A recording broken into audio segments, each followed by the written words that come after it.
Catherine Corless has been called the Erin Brockovich of Ireland. In the 2010s, she pursued a story about the unmarked graves of nearly 800 infants at a former institution for unmarried mothers that had been hidden for half a century. What happened to these babies and their mothers, and how was it covered up for so long? That's on this episode of So Much Crime, So Little Time. Before we start today, just a reminder, we are on Patreon. It's patreon.com/SoMuchCrime, So Little Time. If you go to our Patreon, you'll see a bunch of cool stuff. There's bonus clips, there's early release episodes. We'll send you some swag. There's some tangents that Jeff and I go on. That's the best. Some of the best stuff that you don't get to hear in these episodes is on our Patreon. You so can only imagine. It's fantastic. Great value too. Welcome to So Much Crime, So Little Time. I'm Jeff. And I'm Dee, and in this episode we'll introduce you to The Home Babies, a podcast from BBC Radio 4. If you haven't listened to The Home Babies yet, that's okay. This is one of our preview episodes. We're only going to introduce you to the podcast and cover parts of the very first episode. There will be no spoilers for what's to come. You'll also find a link to The Home Babies in our show notes. In our next episode, we'll come back and discuss the whole series, but right now, we just want to decide if this is a crime that's worth your time. All right, Dee, so this crime is one that happened over quite a few years, but the ending date for the series of crimes was 1961. As serious as this crime is, we want to start with something a little bit lighter, so I think we should hop in the time machine. Jeff, do you want to hear a funny story? I do. I looked up 1962 as the year because I thought that's the year, and I found a good song to flat read to you. Wait, are you saying you set your time machine for the wrong year? Yeah. Marty McFly and I ended up in the a year too late. It's pretty close. It is pretty close. I'm still going to do it because I have it. But I will say what I found out is the charts, the Irish charts, like it didn't get set up and printed until 1962. So before this, charts were printed sometimes in the Evening Herald, which was a newspaper, but it's under debate whether they're official or not. Wait, was there music in Ireland before 1962? No, nobody was allowed to sing or dance or anything. But anyway, so I'm going to go with the 1962, which is slightly late. Are you ready? I'm ready. Flat read. We had a quarrel, a lover's spat. I write, I'm sorry, but my letter keeps coming back. So then I dropped it in the mailbox and sent it special D. Bright and early next morning, it came right back to me. Is this an Irish song No. or an American song? It's an American song. I'll read you another one and see if you get it. Okay. I gave a letter to the postman. He put it in his sack. Bright and early next morning, he brought my letter back. I know this song. I don't know what it's called. Okay, last one, okay? This time I'm going to take it myself and put it right in her hand. And if it comes back the very next day, then I'll understand. I seem to be a man who can't say no or can't take no for an answer anyway, but... Seriously. Like we should Okay. analyze this. What is this song? Return to sender. Oh, Elvis Presley? Yeah. Okay. So one of the top 5 movies of 1961. I'm going to read you the taglines. There's several. And they're going to get easier as they go. So the first one's a little harder. Blondes and redheads don't mix. Dear old dad found out the hard way. I got nothing. All right. Pop's love affair is a 3-ring circus. Caught in a merry marital mix-up. Okay. Last one. I'm so confused. What these two lookalikes do to a marriage is sheer delirium. What they do to the screen is sheer delight. There's a lot of clues in that one. Like, I have no idea. It was remade with Lindsay Lohan? The Parent Trap? The Parent Trap.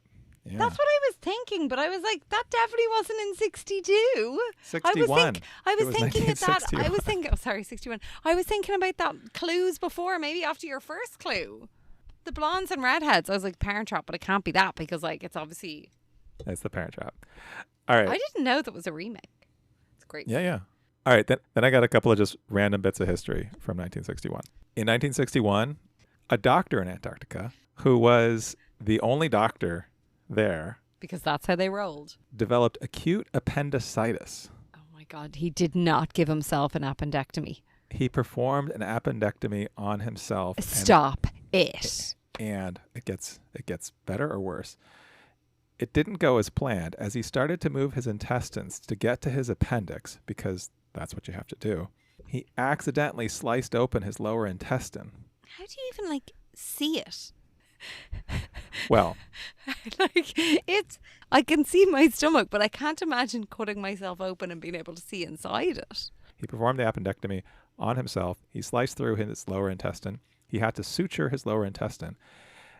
And then basically it took 2 hours to complete the surgery on himself. He never lost consciousness, which that alone is remarkable. He not only survived, he was back to his normal duties as the team doctor 2 weeks later. I presume he was a woman, was he? Oh, gosh. My last thing. Have you ever heard of a slip and slide? Yeah. Dee, how would you describe a slip and slide? I feel like this is a trick question. It's like a long piece of slippy, I don't know what material is it, plastic? That you Vinyl, maybe? I don't know. And you put water on it and people run and try and slide down it because as soon as you put water on it, it becomes slippy. So you slip on it and you can slide on it too. Yep. 1961. That's when it was invented. Great invention. I have a non-time machine fact for you about Tuam in Ireland, which is where we're going in this story. But it's a joke, and I don't want to tell the joke in the middle of the story. So okay, let's do it in the time machine. Okay, it's giving up. No, I need that shouldn't be my lead in because I'm giving you away. I'm giving the answer away. What's the fastest place in Ireland? What's the fastest place in Ireland? You didn't even get it. You don't even know many places in Ireland. Oh, the tequila is strong. All right. That was our time machine. That's a great joke. That's a great joke. I like it. Great joke. Okay, and that is us for the time machine. Okay, Jeff, let's do a quick overview of this podcast that this episode is about.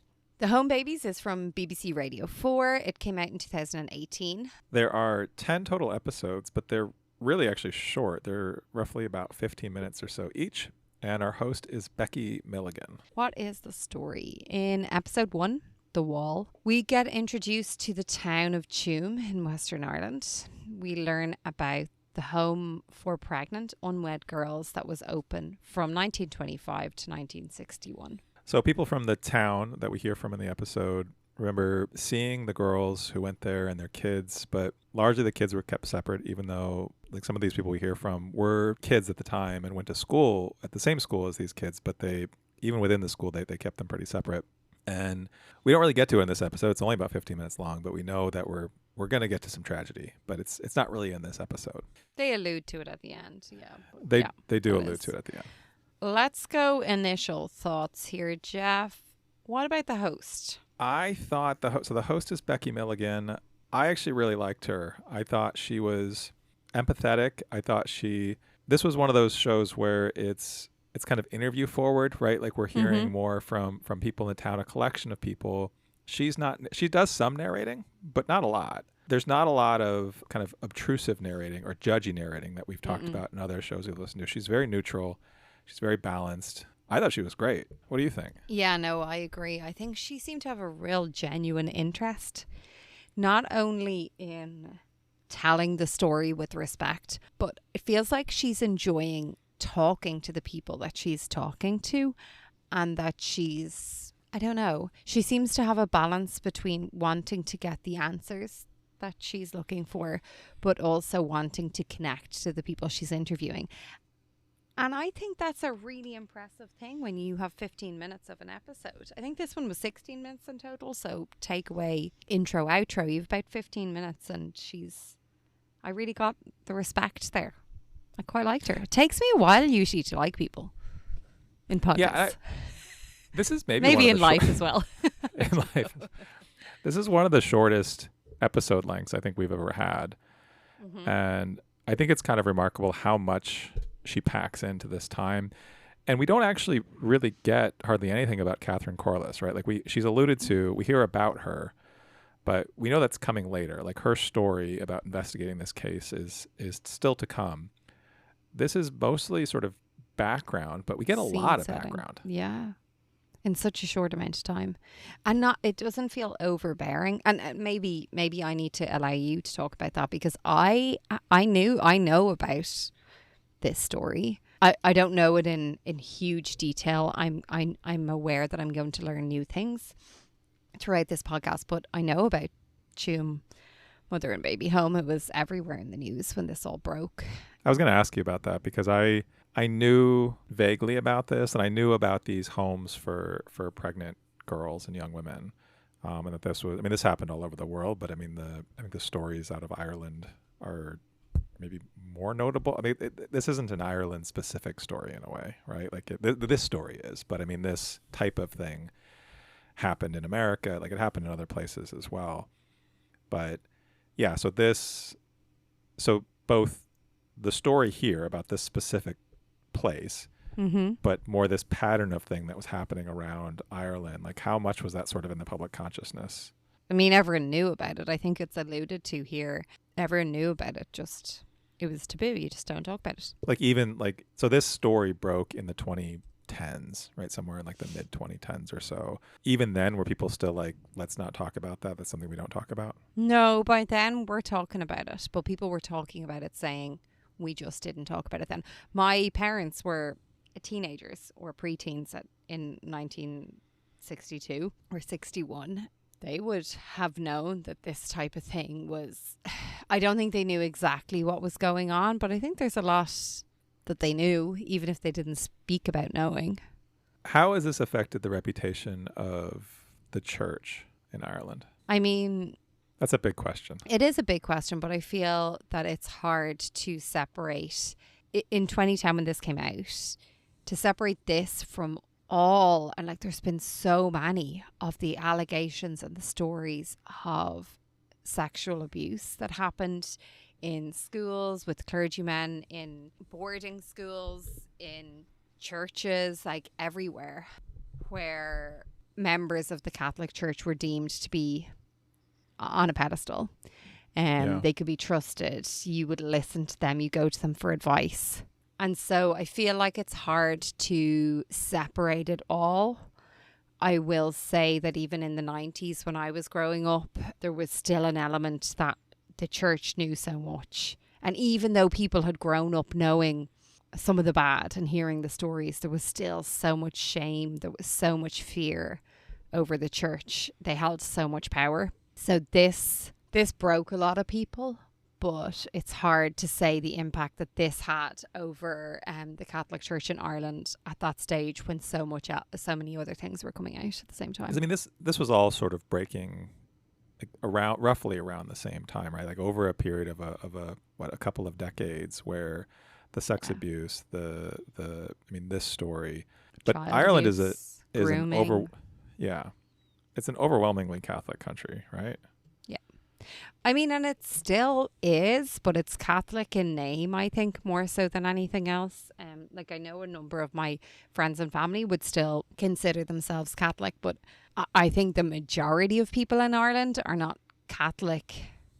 They're not practicing Catholics. But if they have to put down a religion, they're going to say Catholic. You were raised in the church? Yeah. Catholic Church. What, like, did this affect your family's relationship with the church? No, I think by then, so by 2010, I was in college. As adults, none of us are really practicing members. Maybe two of my brothers might bring their kids a bit because of that's how they've decided to raise them. But the majority of us aren't practicing. My parents go intermittently. They'd still support the church and pay their dues. I don't know if you know about dues. Basically, they ask you for money every couple of times a year. They send an envelope in for a voluntary contribution, but they log it all. But do they go to church? They'll go for funerals. They'll go for Christmas. Did you get married in a Catholic church? No. Do a lot of people, or is that not a thing? I was the only one of there's four of us who are married, and I'm the only one who didn't get married in a Catholic church. It was a bone of We don't have slight to. contention. No, it's fine. It was a sore spot for a few people. It was very funny, actually. I'm sure Paul won't mind me saying this, but his nana was at our wedding, and she just turned 90, so she must have been 83 at our wedding, and she came to the mass. Like, she'd known me for years. Like, Paul and I have been together for 16 years. So she knew me for 9 years before that. And we actually had gone, like, we were in the same parish. So she would have been in the same church as I would have been in. So she knew I was Catholic, but she was obviously a bit confused. So she went to we got married in a church, but we had a humanist celebration. There was no reference to religion or Jesus or anything like that. She said after to someone that she had never been to a Protestant wedding before, and she thought it was very interesting. All right. I thought it was so funny that she just randomly was like, she must be Protestant. If she's not one of us, she must be Protestant. But anyway, it was very funny. Was that something you like discussed? Was it like ever a possibility that you would, I mean, if... Get married in church? Yeah. Yeah. It was a possibility. Like, I would always seen, like, when I envisioned my wedding day, which I did many times growing up, like, I always imagined myself walking down the aisle in a church. It just was what it was. There's a lot of hymns and a lot of songs that we would have sung through the years that I would think, you know, that would be fitting. Because I think there's a lot of church and religion in general that I totally get. I get it. Sometimes it can be really touching. It can be very moving, even being in the space, like a holy kind of space, that it's very calming, and it can be very centering, more for me anyway, in a spiritual or kind of meditative kind of way, as opposed to necessarily thinking, you know, believing every single thing about that they're preaching. And I think there's a lot of great messages that you can teach children and people about living your life, you know, in a focusing on things that are most important in life. I think there's a lot of messages that you can take from a lot of the Gospels, a lot of the stories we were told growing up. It was definitely discussed. Paul, my husband, wanted to, more so because it was the way things were, whereas I just didn't. It wasn't for me. It didn't feel right for me. Do you think all of the scandals played a role in that? Probably. Because I will say, like, I was raised Catholic. Yeah. And it definitely was a factor for me in turning away from the church. And it was multiple things. It wasn't just like the child abuse scandals, but it was also the rampant sexism inherent in the Catholic Church, and some of the other elements of hypocrisy that I had problems with as I grew older. And that impacted me, and it made me, to your point, like I remember going back, so I spent a significant amount of time in Catholic churches as a kid, and my dad worked in Catholic education my whole life. And I remember a few years ago I went back to Wisconsin and I was there to run a race, and I went back to the Catholic school that I went to as a kid, and I went into the church because it was unlocked, and I walked into the church, and I went down, and I sat in the pews, and I looked up at the stained glass window and the crucifix and the Stations of the Cross around the church, and this place where I went to church twice a week for the years that I lived there, and just it brought back so many very visceral memories, and it was positive memories, right? Like happy time, also being bored as a kid, sitting in church and listening to people drone on. But it was very formative, and it was like I would say personally, a lot of positive associations with those times. But then as I grew older and learned more about a lot of things that happened with the church, and that's true of a lot of religions, right? There's a lot of terrible things that happen with a lot of religions, particularly big ones that have a lot of power. But it made me not want to get married in the Catholic Church. Yeah, like I totally get that. I think it's hard to separate it all. I even look back and think of my view, my innate, like my subconscious view on women and where they stand in the household. In the church, they are second-class citizens. I want to actually, that's a good point to bring it back to this podcast, because one of the things I wanted to ask you about was... I do have to say, before we move on, I totally respect and understand how people can be devout and feel like this is the way. I understand it. so much of it is kind of controlled, and I not to get too dramatic, but in a world where we have so little control over things, the to focus in on the control that we have on this, I think it makes a lot of sense. I can also totally understand how, if you are ever grieving or you've gone through a real hardship in your life, how the church, the Catholic Church, because it's the only one that I have experience of, would be a welcoming solace. Like, it would be a welcoming place to focus in on something a little, like, a bigger, something positive and something kind of controlled, because it feels like a smaller environment. And I feel like you and I spoke about this before, Jeff, how when you guys moved around, at points you joined different churches to, and part of it was to find community. And I get that. I spoke to Paul about it a few times. It wouldn't be where I'd go. It just wouldn't work for me, nor him. But we discussed how nice it would actually be, because in a way it's a kind of ready-made community. I think it's a ready-made community. I think there's fewer and fewer places. I mean, this is extrapolating far beyond this podcast, but something that I've often been interested in is sort of the loss of community in the world, right? Like, there was that book Bowling Alone that came out like 20 years ago, and it was about like people stopped taking part in organized religion, or bowling leagues was the main metaphor in that book, but people drew more and more into themselves, right? And it was harder and harder to make friends within your generation, but certainly across generations, which is really important, I think, for your happiness, for your intellectual development, for your social development. Which is extra hard, I think, here when you don't have, like, we don't have our kids' grandparents around. We do, right, as of the recording of this podcast, because we have some visiting, thankfully, but we don't have them around. And all of that, I think, is so important. When my wife and I moved to Massachusetts and we had a new baby, and we joined a Quaker church, suddenly we were in this community of people who were our grandparents' age, people who were teenagers, people who were all different ages. And actually, this was before our son was born.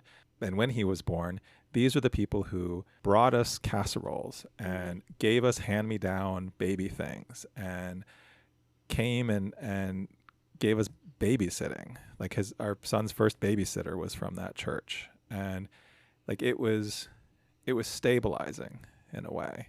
Yeah. Right. And we deliberately picked a church that was Christian, but sort of the antithesis of Catholicism, right? Like, if Catholicism is rules and structure and patriarchy and all of this, the Quakers are chaos and extreme liberalism. You know, there's no structure there's no ceremony, right? Like, it's silent meditation with no leader. There's no figurehead. There's total equality. And like, we very deliberately picked that. And it was as much about the second hour as it was about the first hour, right? Like, that second hour, like, I remember being a Catholic, going to church, maybe getting a lot out of that hour service, but then either after communion or at the very end of the service, heading straight for that door and wanting to go home. In the Quaker community, that second hour, that social hour, was really where it all happened, right? Where you built that community, you made those friendships. And for a number of years, I mean, while we lived there, we didn't live that long, but for a couple of years, it meant a lot to us. We weren't able to recreate that, right? Like, we then moved to San Francisco and we couldn't find a community that was similar to that. And so we stopped. But for a while, it was very impactful. I hear beer clubs are just as effective if you join them. I have been in a beer society for more years than I was a Quaker. And what a great beer society it is. Going back to the podcast, I enjoy all the people. As I said, I think she's really enjoying talking. The host is really enjoying talking to the people. And I think the music is great scene setting. I presume you loved the music, or loved the music as a scene setting. Yeah. So one of the things that was noted was that this town was Ireland's showband capital. Yeah. I didn't know the word showband. What? I had to look that up. Really? That's gas. How would you describe showband music? Oh God, I don't know. I don't know how I'd describe it. I'm seeing it. My dad would be mad into a show band. I feel like it's like sort of pre-rock and roll, not like big band, but like music. I don't know. It's somewhere between like Going to a country dance and putting on a show so they'll have dance for you. What's the definition of a show band? well, I just looked up examples, and it was the type of music that she's playing in the show, which totally, like you said, sets the scene. Yeah. That's You're looking gas. it up. That's so funny. How did you find the accents? I had to slow it down, but not slower than 0.8. I started at 1.2, and I was okay, but then I went down to 1. Really, it wasn't that bad. And maybe that's just because we've heard this is our third Irish podcast? Yeah, and you're speaking to me more now, so. Yeah, so it really do they was pretty sound accessible. like, do the people in this episode sound like me? Yes. Really? Wow, that's interesting. Yes, they do. That's gas. I wouldn't think they call do. No, they do. They sound more country with this kind of drawl on them. Do you know what I love? What? I love that this is about a woman who kept fighting for the truth in a situation where women were being hidden. That's what I loved. I agree. I can't wait to hear more about that story. I think the root of this story, so we don't get to that story yet. We'll get to that next time. We get it at the very end. At the very end. But I think this idea of, which is brought up here from one of the people who lives in this town, where you hear about basically this was going on. People knew about it. People knew exactly what was happening. Mm-hmm. They didn't talk about it. There were these girls, young women. There was no contraception, right? Like, this is before the pill. Abortion was illegal. The pill. It was before condoms came into Ireland. There's no access to abortion. Basically, the girls are treated as though it's their fault. 1985, condoms became legal in Ireland. Are you fucking kidding me? No, 1985. 1985? 1985. That's why when you said the pill there, I was like, hold on, I don't think you have the context for what was happening here. That's hard to fathom. I was born in 1987, Jeff. My four brothers were born before that. You might not have had 4 brothers. Well, no. Also, I was totally a whoopsie. A great whoopsie, but a whoopsie nonetheless. The greatest of whoopsies. That's the greatest of whoopsies. But what I was trying to say was, I think it's hard, as much as we hear about these stories, and there's still misogyny and sexism, but how extreme it was at this time. Yeah. Right. And how poorly these young women were treated. Is that shame that they're speaking about? Because shame is basically the what's been brought through this episode. Is that hard for you to comprehend? Like, you were raised Catholic as well. Was shame part of being raised Catholic for you? Like, I wonder, we have similar experiences in that we were both raised Catholic, but you know, you're a man, I'm a woman. Was shame part of how you were raised in the Catholic Church? I mean, I want to say yes, but I feel like, relatively speaking, the answer is no. Okay. You can say yes if you feel like it's yes. I just find it interesting because it's not surprising to me how much it's the women that are blamed. They're the ones that are shameful. You know, the people who impregnated them were just going about living their life. I mean, I don't think this is unique to Catholicism. I think it's maybe very prominent in Catholicism, but it's true of several other religions where there's a lot of shame. Absolutely. I'm just coming from a place of having that experience myself and knowing that shame was such a big part of it. And I was just wondering, given that you were raised in the same religion, whether it was a big part for you. Yeah, I think I just heard about in Afghanistan where the Taliban basically said that women's voices aren't to be heard in public. Or their faces aren't to be seen. And like that's happening in 2024. Yep. All right. How eager are you to keep listening to this? Do you know what, Jeff? I think this is the first time that I have no criticisms or frustrations. My only one might be that maybe it's a little bit too short. I'm extremely eager to listen. It's going to be hard. It's a horrendous story. We know that the outcome isn't great, but I think it's a really important story to tell. I agree. Totally agree. Next time, we'll recap all of the home babies. How did Catherine Corless expose this story and bring it to the attention of the world? And what have we learned from this very dark chapter in history? That's on the next So Much Crime, So Little Time.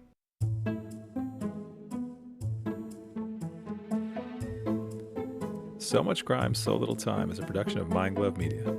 The executive producer is Paxton Caloriso. Our associate producer is Blythe Ty. Our theme music was composed by Vyacheslav Starostin. If you haven't done it yet, please subscribe to this show on your podcast app. And don't forget to give us a 5-star rating and a review. Even better, tell your friends. To join the discussion, look for us on social media. Check out the show notes for all the links. Thanks for listening.